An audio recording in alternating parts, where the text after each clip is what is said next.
We interrupt this program to bring you an important Wayfair message. Wayfair's got style tips for every home. This is Styles McKenzie helping you make those rooms sing. Today's style tip. When it comes to making a statement, treat bold patterns like neutrals. Go wild, like an untamed animal print area rug under a rustic farmhouse table from Wayfair.com. Arr, fierce. This has been your Wayfair style tip to keep those interiors superior. Wayfair, every style, every home.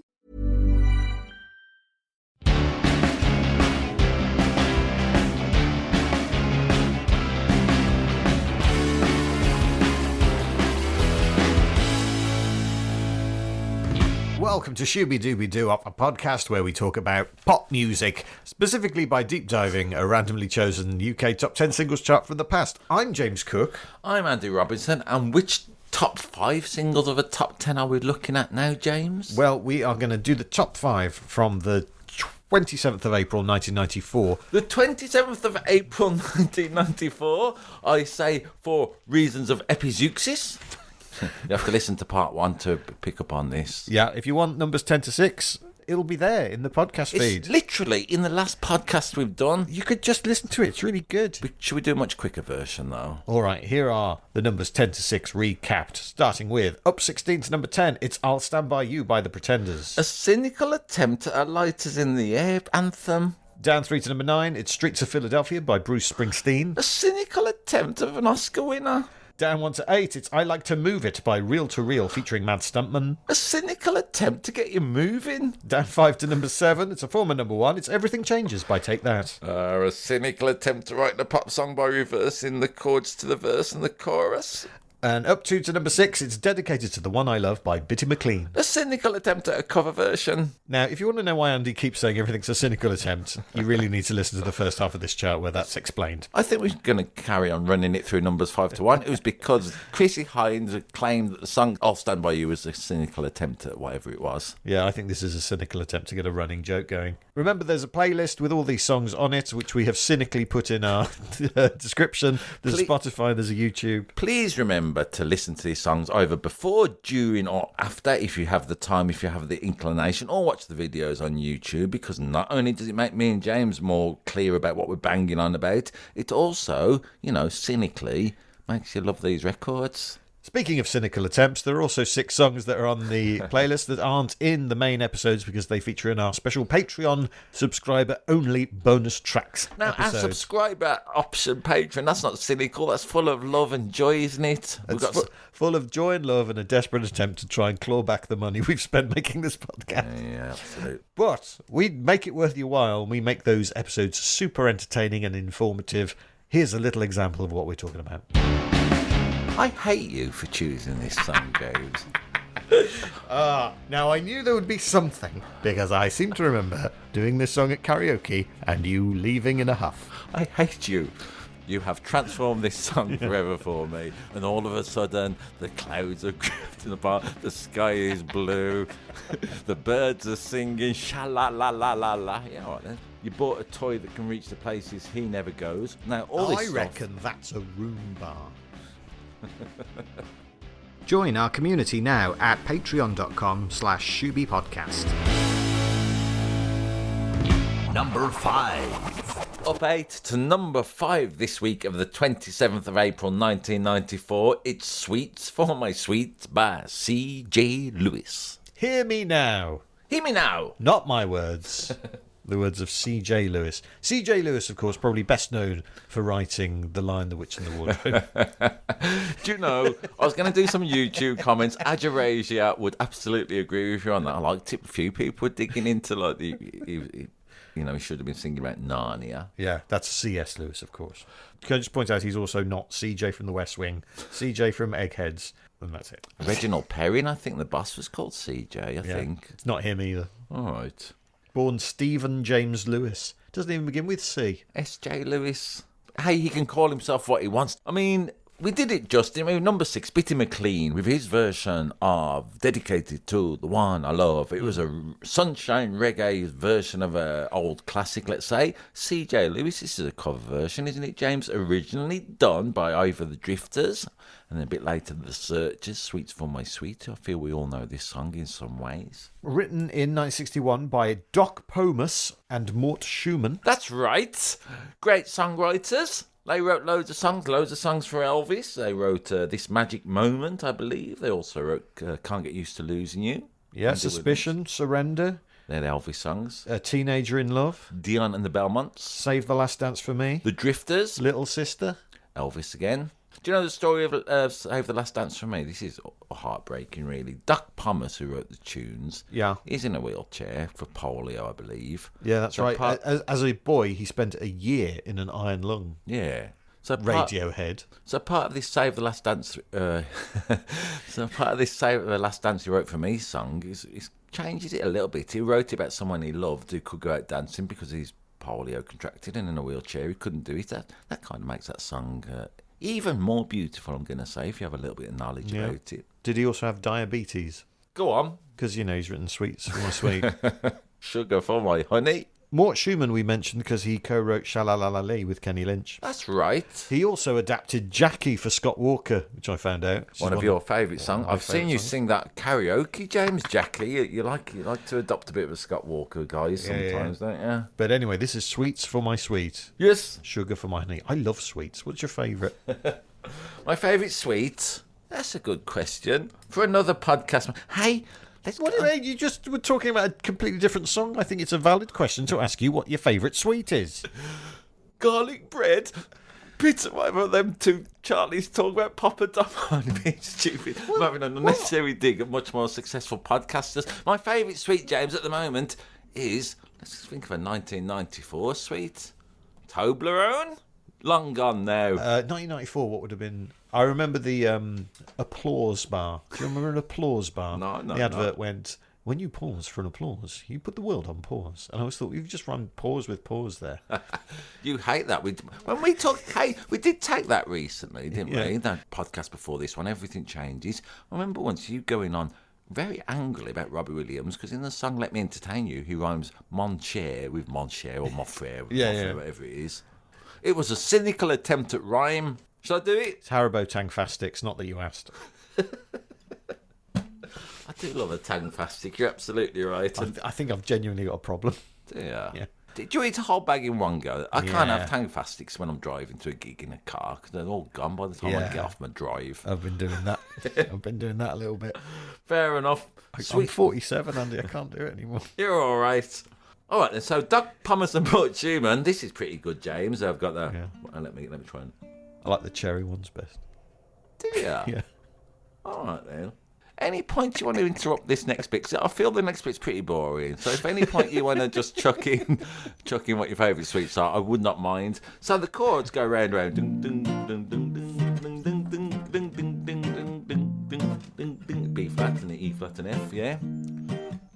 Louie, wow. Exactly. Yep. Shaking a baby now. So it's... Even, I suppose, well, you light up my life and nobody else. Doing One Direction to try and make us not just going on about 60 songs. Yeah, that'll make us relevant with the kids. Right, they existed 15 years ago. Yeah. Bang up to date. Sort of is, though. It goes on the tradition. I was going to tell you about this tradition, James. Once I did the warm-up for Later. Jules Holland television. I used to do the warm-ups for that now and again. I've mentioned it before in the past, so get your sarcasm. Do you like a cola bottle? They're really nice. They're a classic. They're a classic. Anyway, so Joe Strummer, another bit at the beginning. I was doing the warm-up, and this is a band. Who else was on? I think Ringo was there, actually. Anyway, don't matter. Joe Strummer was there. You know the bit when they used to work up a riff, and the whole band used to play it? The camera used to rotate. You got it. So Joe Strummer this week had the benefit of setting up the riff, right? And while I was doing the warm-up trying to talk, he sort of played that, the chords to that, the 1-4-5 that we've already alluded to as so many. And then, because he was sort of doing it while I was trying to do my warm-up, he started playing this riff, and then, you know, all the classics of rock and roll, aren't they? Louie Louie, Twist and Shout and all that. Yeah, however, when they started doing this riff, I was doing my warm-up, I sang, Summer Lovin' had me a blast, and he was fucked off with me. I liked it. In retrospect, I liked it. So I think this is a much more fun cover than the Bitty McLean one. He does more with it, doesn't he? Yeah, it's a joy, this cover version I found this week. I've been skanking and moving and grooving to this. He does that thing where he talks over the beat, you know, rap. That's right. Yeah. I like your massive simplification of the art and skill of rap, but yes, he's talking over the beat. Sweetness, look how the gal them address. All the men them a say them impress. Niceness, where the girl them aware.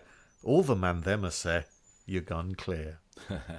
I must admit this week, not typically of me, I didn't really delve into the lyrics. I couldn't really understand them. I thought I'm probably not really worth listening to, if I'm being honest. So I've just enjoyed the sumptuous warm bath of the sound of this record this week. Do you love how the gal them whiny, whiny, whiny? Of course. How do you feel about whiny gums? they're nice too, aren't they?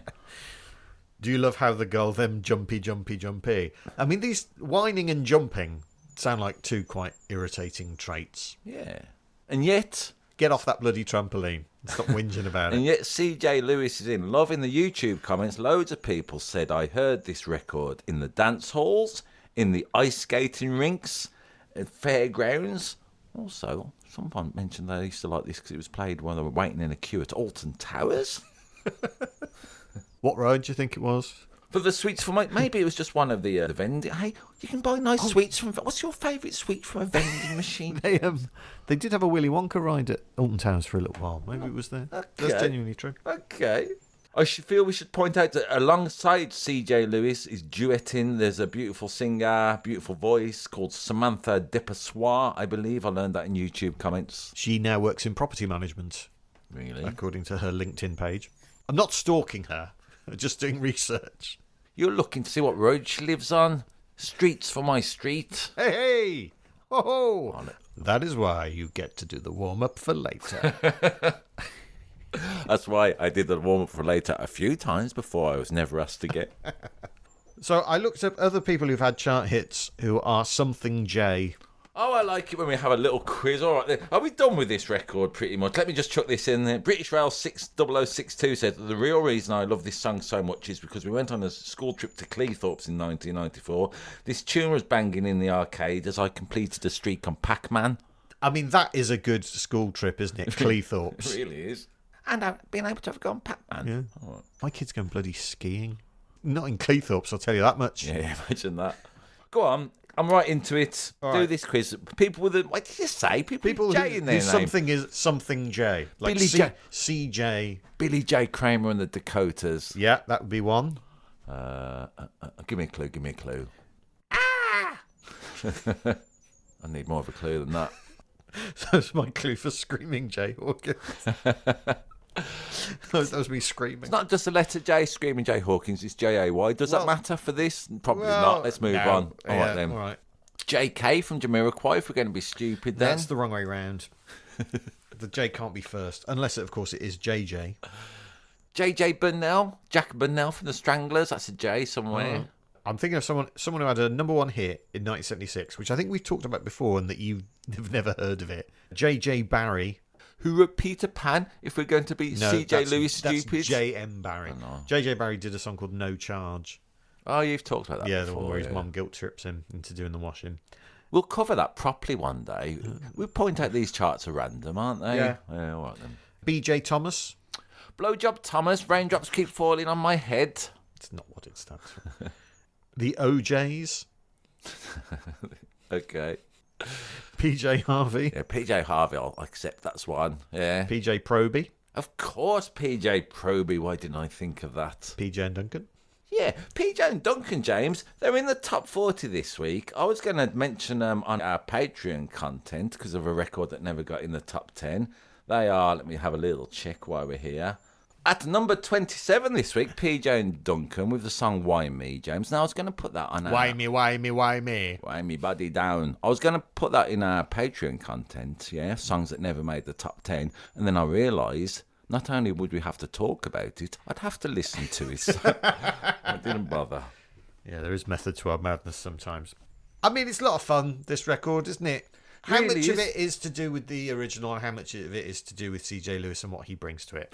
CJ Lewis brings a lot to it, and the team behind with him, I guess. I mean, like I say, it's not Sweets for My Sweets, it's not the most ambitious song of all time. Thank you, Thomas and Schumann, for your contribution, of course. But, I didn't really concentrate it on this week, and I found myself just grooving around when it was on and playing. Almost like tripped me up by surprise, I thought it was interesting. It's a fun, summery song. It's a fun, summery song, that's for sure. Did you watch the video? I did. I've completely forgotten it. It's just loads of people dicking around, really, around the streets. I like it. Celsius78 says, this video was done in my manor, Harrow Road and Ladbroke Grove, West London. Shezzy Baby says, this is why I'm grateful for YouTube, able to relive classics from my childhood. That's the plane coming. Yep. Hey, if you contribute to our Patreon, what me and James will do is use that money to make sure no planes ever fly again, yeah? Yeah, we'll buy an anti-aircraft missile. Yeah, all right. Yeah, like I say, I just had this on. I didn't lean into it heavily. It's not, hey, spoilers, some great songs that I learned and discovered this week. I thought, why didn't I love this at the time? I liked this at the time. I like it now. It's inoffensive pop music. If inoffensive is a thing you're after. You daft. Number 4. It's a non-mover at number 4. It's Always by Erasure. Now, when I saw that this was in the top 10, I was going, right, it's an Erasure hit. It got to number 4. Why can't I remember this at all? I couldn't remember it either. And then I listened to it and I went, oh yeah, it's that one. Okay. What a fun story. Remember to follow us on Patreon, guys. Do you For like more this? great insight. No, we're all right. We have to do this partially. Part of it, James, if we were just reeling off the facts in YouTube comments, we would just be, we have to put a bit in, don't we? I agree with you. I sort of thought I'd remember it. I kind of didn't, and I did really, but somehow I couldn't forget, all this kind of stuff. It was all to do with the mists of time and memory. They did a song called Sometimes once, didn't they? So I thought Always was pretty good. They're covering all bases, aren't they, Erasure? Yeah, and it's not in any way linked to the sanitary products. No. I had a little scroll down YouTube. Giuseppe Triton 7034. Bearing in mind this is called Always and they had a hit with Sometimes. Giuseppe Triton 7034 says that their next hit will be Not Very Often. Then people got into it. Matthew Woodham 295 said that'll be followed by Occasionally, Seldom and Never. They just were so prolific, weren't they, for about 10 years, Erasure, just banging out top 10 hits. I think the only number one they had was the ABBA EP. But they were putting out the songs, the self-written songs they would get about number 4 in the charts, wouldn't they? Yeah. And we've covered a couple of them before. We have. And they Blue had Savannah was one. Yeah. Whatever the other one was. Again. The Circus. That's right. was the It's other a one. song all about unemployment in the 90s. They had 17 top 10 singles of this. Blimey. This is the 14th. Because I'm aware of some really hardcore Erasure fans. I didn't really appreciate that they had that kind of fan base. Do you mean Barry? Barry and another guy I know.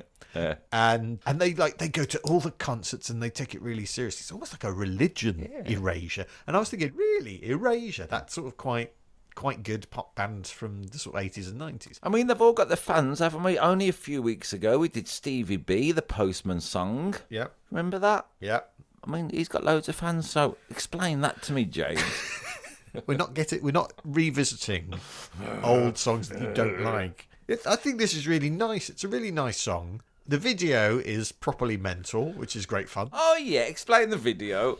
Basically, Andy Bell from Erasure is a character on a big plate, and he's wearing a gold swimming hat and his pajamas and a dressing gown. A big plate. And like a willow pattern type thing. Okay. And there's a lady there, and he's like declaring his love for the lady. It's set in a Japanese garden. Yeah. Yeah. Platonic, I think. Yeah. And then a big monster shows up, and they've got to fight the monster. That's right, I forgot that bit. And then the monster dies, and then right at the end, you see Vince Clarke in problematic makeup depicted in a picture. Sembi 101 on YouTube says this was filmed in the outdoors gardening section of B&Q in Bradford. And then someone underneath goes, really? And I quite liked him for just being a twat. We should say more things like that. We should funny make stuff. Make stuff up. We should say more funny stuff. I kind of agree. It's better than, I couldn't remember this song and then I did. You know. It's a low bar, isn't it? I like the this is I mean, I listen to some of our old ones now in the back, James, now and again, and there's definitely an element to that. Sometimes two silly old twats go, I think I remember it, nurse. In 20 years when we're still doing this, every conversation was, I couldn't remember this song, and then I heard it, and then I remembered. Who are you? Where's my soup? It's got a good little bit in the chorus of on you. I mean, I sort of remember this song. I don't love it. It's good. It's serviceable. Don't get to me, Erasure fans. It's only my personal taste. I kind of like the bit in the chorus because it's a weird bit of timing. He goes, always I want to be with you and make believe with you and live in harmony, harmony, harmony. Oh, it's a bit weird. You can't dance to it. I found this week that bit. Well, I can't dance to anything, so it doesn't matter. I can't dance to it. I like to move it, it turns out. I like the opening line. Yeah, go on. Open your eyes. Oh, I see. Your eyes are open. Yeah, because you just told me to open them. You're not Anna Vincent.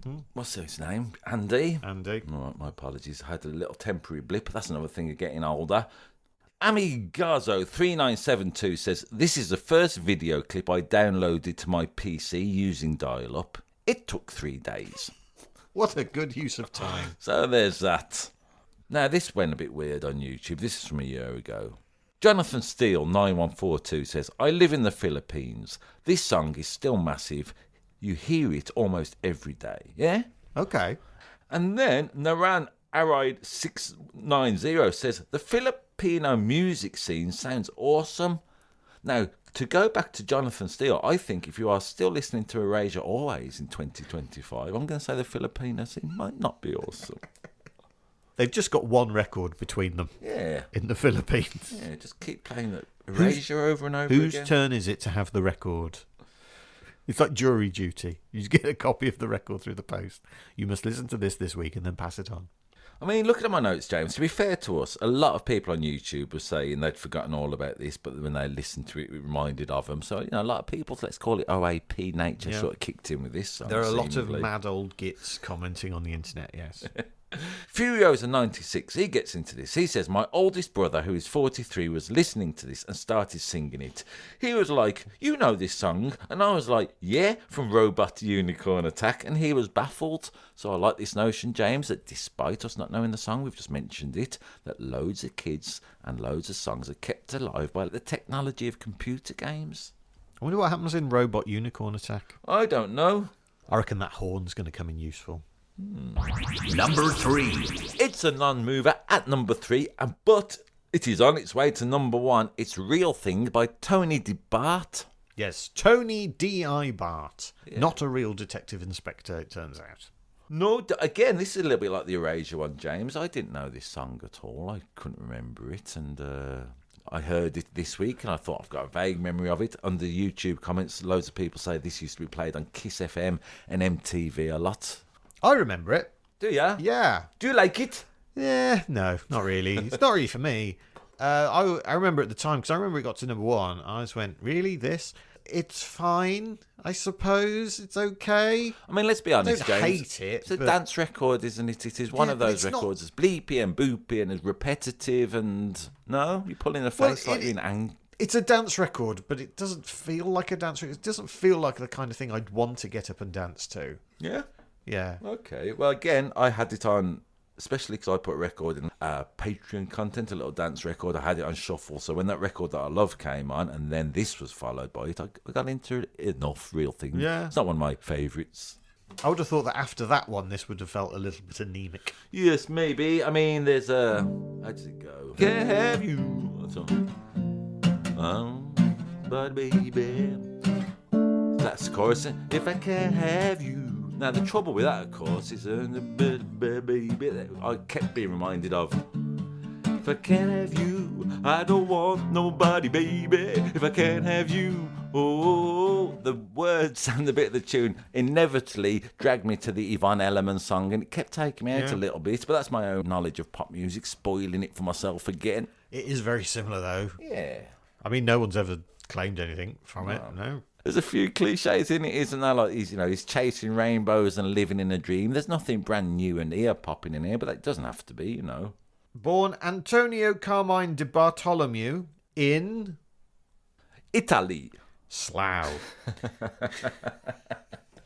You're an absolute twat. Why can you do that? Former backing singer of Oasis. What? Not that one. A church band called Oasis in Slough, where he grew up. Former member of Cameo. Yeah, word up. No, Not that one. No, Cameo Bathrooms in Buckinghamshire, that is. That's where he worked as a bathroom salesman and plumber when this record was released. Bossy Swan on YouTube in the comments says Tony DeBart sold me a toilet once, so that makes sense now. True. Originally released in 1993, failed to chart. They remixed it, put it out in March of 94, and then it sort of climbs up the charts and gets to number one. He initially sold it to the record company, Cleveland City Records in Wolverhampton, for £500. Which sounds like, oh God, you've sold yourself cheap there because it's a number one record. But it's because that record company really wanted to get behind the song. And Mick Evans from the label had to remortgage his house to pay to press more copies of the record so they could sell more copies. Well done, Mick Evans. You don't think of that very often, do you? People mortgaging the house to make bleeding records. And then Sony offered Cleveland City £1 million to sign Tony DeBart. And they said, no. Whoops. Whoops-a-daisy. Never mind. All right, We've then. all been there. 011-000-10110 on YouTube. That's our phone number. Call now. Hey, it's very binary, yeah? Anyway, they're saying, anyone else listening to this, because he assaulted a police officer in February 2023 and you couldn't remember what the track was? Yeah, that is what happened. Yeah. To be fair to 01110, he goes on to compliment him on the track but tells him to sort his shit out, so, Yeah, it was alcohol related, and he got a 12-month community order and 20 days of rehab. We hope you're all right, Tony. Yeah. But in the 90s, he'd release basically a single a year for 4 years. They'd all perform progressively worse in the charts until 1997 when they just stopped charting altogether. Yeah. And then he went back to plumbing. Okay, fair enough. It's a tough business. Yeah. Alpha Papa 1977 says, it always reminds me. Hey, you remember we talked about it? Well, the first record, I think, James. Do you remember the death of a famous Formula One motorist? Yeah. Alpha Papa 1977 says, it always reminds me of being round my dad's on the Sunday morning when Ayrton Senna died on the 1st of May 1994. I can remember it being on TV when I had my breakfast. So again, weirdly enough, the ghost of Ayrton Senna seems to be hanging around this top 10 charts. Who knew? The thing is, right, there are people who have like a one-hit wonder, which he essentially is. Yeah. And there's nothing wrong with that. No, we're grateful for him. In fact, in many ways, I salute the one-hit wonders more than the people who had many, many hits. Yeah, one hit more than we've had. That's for sure. But some of them have managed to like eke out an entire career out of it. Yeah. Tony, not so much. I just don't think the song is strong enough. Fair enough. It's not the one and only by Chesney Hawkes, is it? No. I mean, when I tried to play it on the guitar, I couldn't even remember it. I'd only listened to it an hour ago, so there's that. But loads of people love it again. Nile Rodgers, he says if your song gets in the top 10, it must be good. That's if you're a regular listener. If you're a new listener, Nile Rodgers said that. So, CR8742, this was a good option. Did you watch the video? Yeah.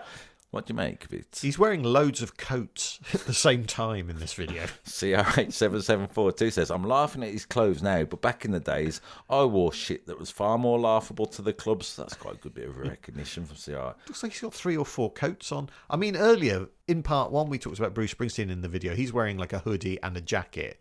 And a shirt and a few coats. Yeah, he's got a few coats as a boss. But he's cold and he's on the streets of Philadelphia. He's on a beach in this and he's wearing about 5 coats. Rich W. Jolly on YouTube says all the clothes were so flappy. They were the flappy clothes of the 90s. We all remember those, don't we? Do you know, I went to a thing recently that was like the 30th birthday of a comedy club. They had some pictures up of, over the years. And one of the young people said, why is everybody's clothes really big? We had to go because it was the 90s. Yeah. It's a dance record and you can dance to it. I mean, what more do you want? I want it to be better. Number 2. Up 3 places to number 2. Its peak position. It's by the Crash Test Dummies. This has the longest title of any popular song made up of one letter repeated. And when you write it down, it looks like a flock of birds. Yes. Flying away in the distance. As MRC1291 says on YouTube, fact, the only song with no vowels to reach the top 10. I don't know if that's true, but it's a good point. Hey, this is an example that bit of epizeuxis, James. I'm not sure what it's emphasising in this case, though.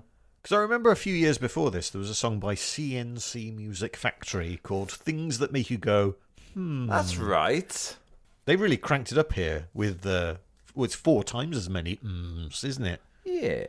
And it was quite similar because that song, each verse would detail a scenario, which would be a thing that made you go, And in this, each verse is a scenario, and it doesn't make you go, but they can't really add anything to it, so they just hum a lot. I like it. Now, Bubba OSTA8758 on YouTube says the 90s was strange and awesome all at once. I was young when this came out and I thought it was goofy and didn't take it seriously. Now I'm older, I really dig it. Now I'm going to agree with Bubba Cost a little bit. I always thought this song was a kind of weird, almost like a gimmicky chorus. I thought all the verses were just props essentially for the chorus. But now I'm thinking the chorus is almost nothing and the verses are what do all the heavy lifting in this beautiful song. I've loved it this week. It's so odd. So odd. It's so weird. And I go between, like he was saying, what did he say? Strange and awesome.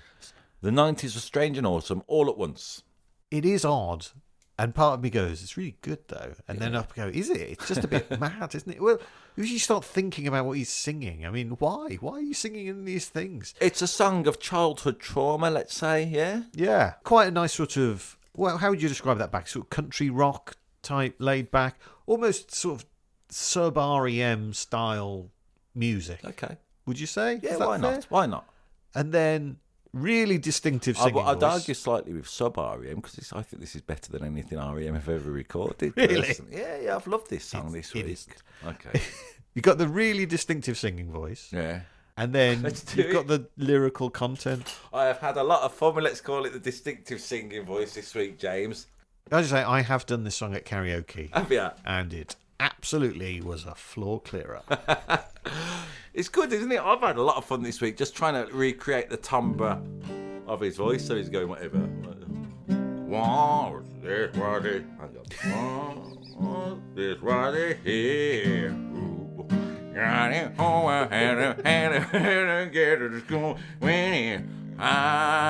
Have you been doing that? You must have done a little bit. You sound like Adam Sandler when he sings. Cool. Once there was this kid who Got into an accident and couldn't come to school, but when he finally came back, his hair from black into bright white. He said that it was from when the cars had smashed so hard. The cars had smashed so hard into this kid who went to school. His hair turned from black to white. And how do they resolve it in the chorus? I know what that means now. Go on. Just you doing that has just made me, after all these years, how many years? 30 odd years. Yeah. I know what means. Go on. Bullshit. That's what they're saying. They're not. He's saying, oh, I knew this kid whose hair went, he had a car accident, his hair went bright white, and the chorus is them going, bullshit. Right. That's what it means. All right, then the second verse was this girl who wouldn't change with girls in the change room, but when they finally made her, they saw birthmarks all over her body. She couldn't quite explain it. They'd always just been there. Bullshit. It's a lot more fun if you think that. Oh, you're annoying me a little bit with this bullshit. I think that they're talking about these kids with their tragedy of their life, if you like. And he doesn't really know what to say. Oh, let's change this song completely for me.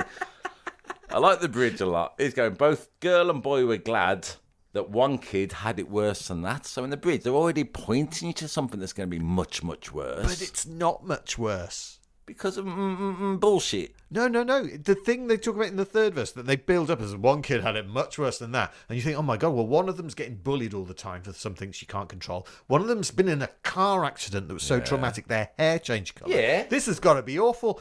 Oh, he goes to a church that's a bit weird. No. This boy's parents made him come directly home from school, and when they went to the church, they shook and lurched. They shook and lurched all over the church floor.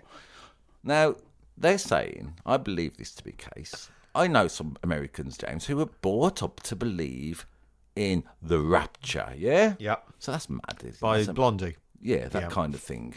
So, but that's a mad thing. So I kind of like the fact for the third verse of Crash Test Dummies, despite the lack of car crash and birthmarks, they are talking about the scarring nature of religion. Yeah. And glossolalia. Huh? The speaking in tongues. Yeah. Some religions believe it is a miracle or spiritual gift linked to receiving the Holy Spirit. Oh, we should say canitis subita is the condition where your hair goes white suddenly. Nice. Apparently... Nice research as opposed to nice condition. So, well, it depends. It's a very fashionable hair colour at the moment. It is true. Sir Thomas More and Marie Antoinette both had it. Their hair went white suddenly on the eve of their executions. Okay, that's good, isn't it? And I have it, but very, very gradually. Have you got birthmarks all over your body?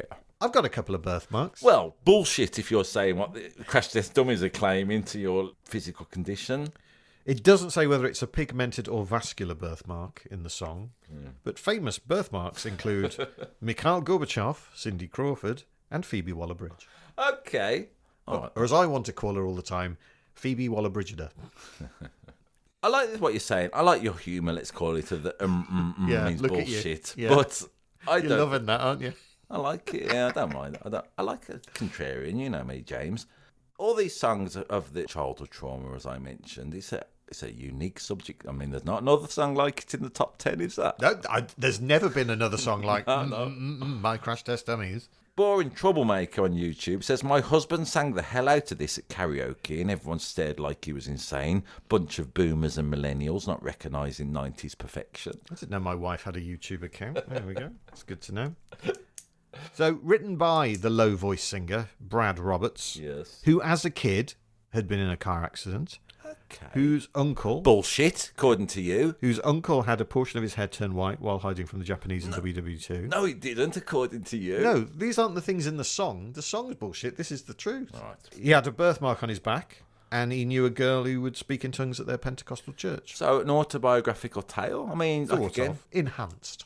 yeah, that's all right. Loads of them are enhanced, isn't it? I mean, like I say, the gimmicky nature of the chorus, really, it wrong-footed me at the time, and I've been overjoyed to discover the complexity of this week. There's an alternate verse, apparently, where a mother disposes of her son's tonsils after a tonsillectomy, meaning he couldn't take them to show and tell at school. But let's face it, that's not very traumatic, is it? If that's giving you trauma, you need to have a word with yourself. Let's do it once. There was this boy who... Mother wouldn't let him keep the tonsils that they took. Yeah, we can see why they left it. All right, then. Have you heard the Weird Al Yankovic version of I this song? have. I believe in this case, Weird Al Yankovic can go and fuck himself. Really? Yeah. Oh, well, you know who doesn't think that? Brad he sings it with him, doesn't Crash he? Test Dummies, sometimes? yeah, they've often accompanied him on it. He does a version of it called Headline News, and it's about 3 news stories from 1994 that were all over the TV and stuff in America. So it's 2 of them are... I'd heard of 2 of the stories, Tonya Harding That's right. and Lorena Bobbitt. That's right.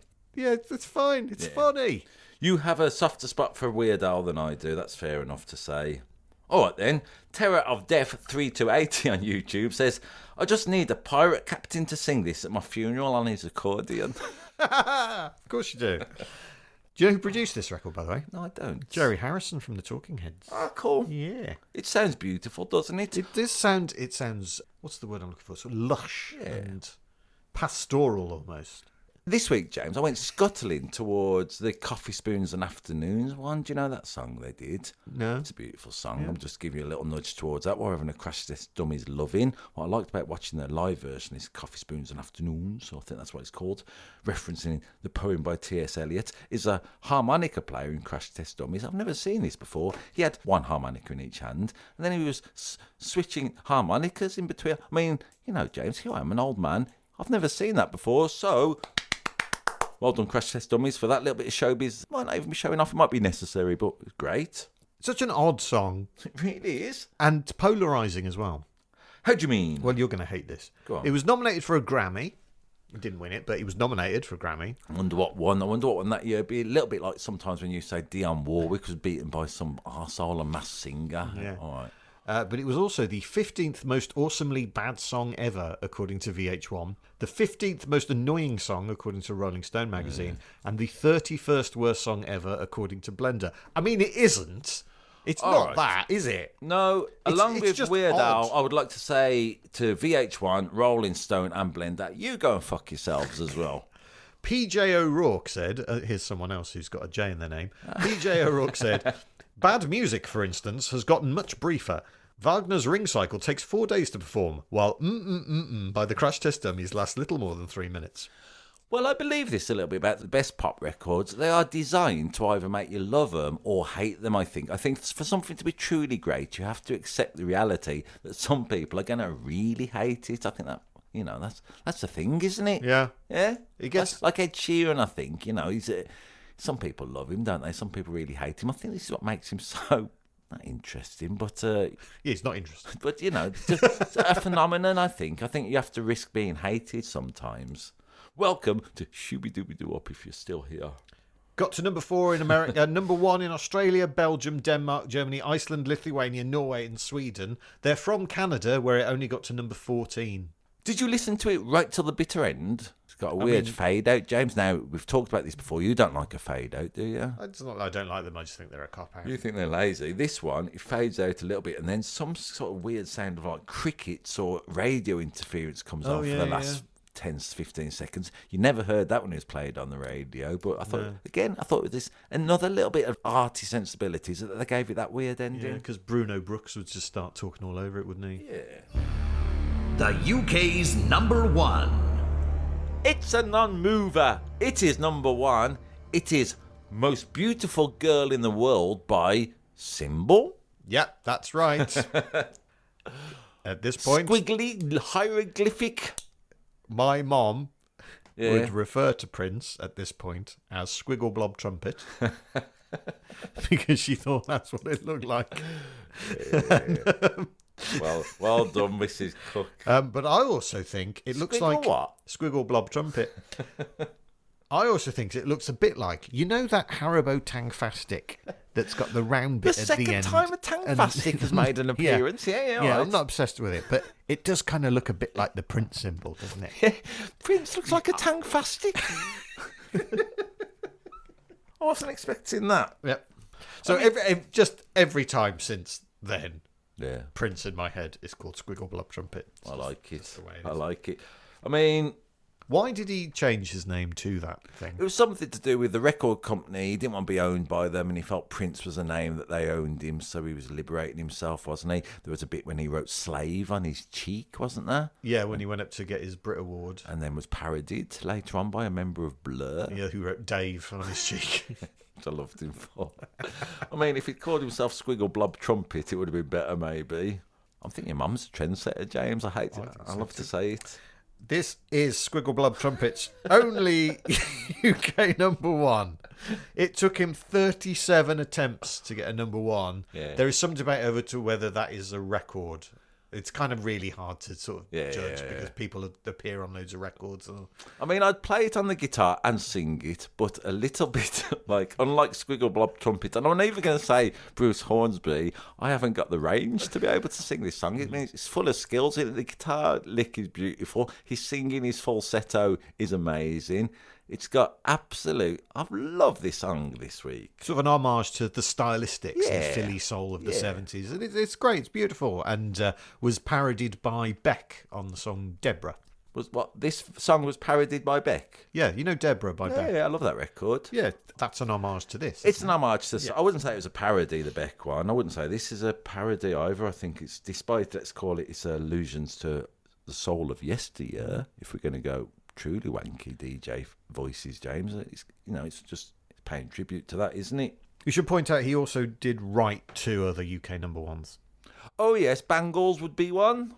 Nope. No? All right then. Sinead O'Connor, of course. Nothing Compares to You. Yep. What would be his other number one that he's had by somebody? Give me a clue, give me a clue, give me a clue. I like that Jeopardy version we play sometimes. Stevie Wonder plays the harmonica on it. Go on. Chaka Khan. Oh, I Feel For You. Yep. Okay, of By course, Chaka Khan. of course, He wrote that. of course. Do you know where this song premiered? No. At the 1994 Miss USA pageant. Yeah, it's got that vibe to it, hasn't it? It's almost the 90s version of Isn't She Lovely by Stevie Wonder. Yeah. Hey, I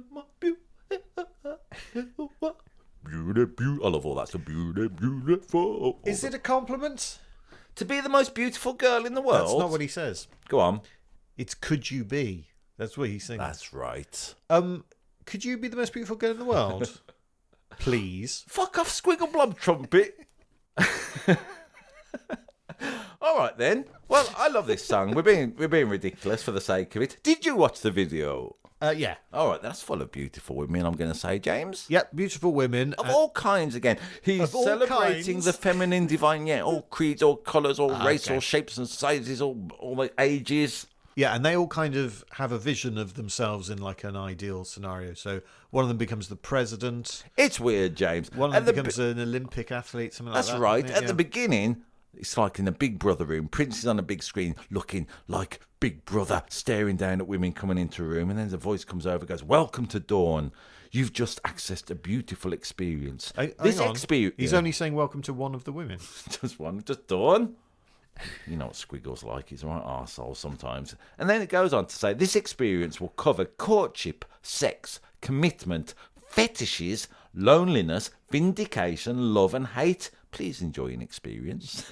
Sounds like a right laugh. It's weird, isn't it? And then all these women come into a room. They're sort of watching Prince, let's say, serenade them. Yeah? Mm. Do you know, are you aware of who some of the women are in the video? No, go on, tell me. Because mothers are represented in the video. The president is played by someone called Nona Gay. The actress is Oscar, who's collecting an Oscar, is Vanessa Marcil, apparently. I learned all these names, and again, I didn't really look into them, but they're all renowned, let's say. Marva Collins. Oh, that's right, I did look into one of them. Marva Collins, who's in the video, she was a noted educator, and Prince gave her $500,000 to Westside Preparatory School Teacher Training Institute because he really liked her methodology. So that's all good, isn't it? That's good. Because what he did was he put ads in magazines with his face in silhouette and the message, "Eligible bachelor seeks the most beautiful girl in the world to spend holidays with." That's right, I read that. And then it's like, send your photos to Paisley Park. Basically, some of the women who wrote in are in the video. Quite. Let's have a real-time version of this after Prince has put out an advert. Ophelia Octopus, right, in YouTube comments. She writes and says, "I was a girl in the hat and the dreads. Best experience of my life," yeah? Mm-hmm. And then loads of people are congratulating her. "Well done for appearing in a video. You're beautiful, Ophelia Octopus."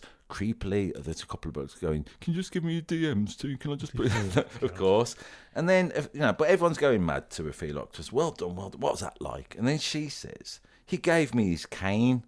Now, a little bit with James, I couldn't help myself because it was a Squiggle Blob Trumpet. I thought, I bet he gave you his cane, Ophelia. I kind of like, some people, James, are even doubting her, saying, you reckon you're in this video?" She politely says, "Well, it's up to you, but I was." So I like this notion that people appearing in videos. People who went to the Kiss video for filmed for Crazy Crazy Nights was moaning about the experience, weren't they? We did that one the other week. We did that rap video the other day when loads of teenage girls were saying, "I got chucked into a van and sent to some scrapyard for 30 quid, So I kind of like the notion that Prince, everybody who appeared in this video, and like I say, donating money to the preparatory school, all that kind of stuff, and the celebration of women. I mean, it's great, isn't it? Why was this song not on streaming services until 2022? Because he would not allow his music to be on streaming, or the estate wouldn't, I believe. No? Nope. What? Why? Because in 1995, Italian songwriters Bruno Bergonzi and Michel Vicino filed a lawsuit saying that this had plagiarised the song Taking Me to Paradise by Reynard J. Okay. I had a listen. Yeah.